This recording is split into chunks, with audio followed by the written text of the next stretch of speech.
Pemirsa, DPRK Aceh Timur telah mengusulkan sebanyak 3 nama bakal PJ Bupati untuk masa menjabat pada periode transisi pemilu 2024 mendatang. Pengusulan tersebut berdasarkan rapat yang dihelat oleh pimpinan Jumat lalu dan sudah bersifat final. Kemudian pihaknya akan mengirimkan ketiga nama itu ke Kemendagri hari ini.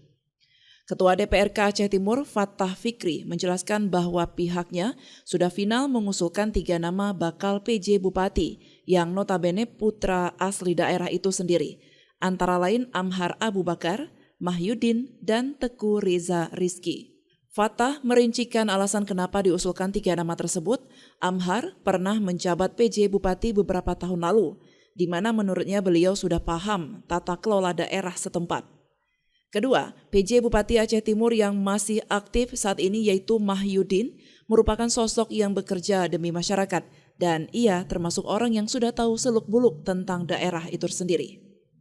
Dan yang ketiga, alasan memilih PJ Sekda Aceh Timur sekarang karena beliau juga salah satu putra asli daerah yang paham tentang kondisi kabupaten setempat dan beliau juga selaku pelaku administrasi yang ada di daerah.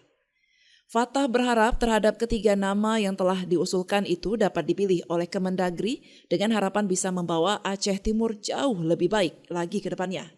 Karena mereka semua merupakan figur-figur terbaik daerah. Dr. Amhar Abu Bakar.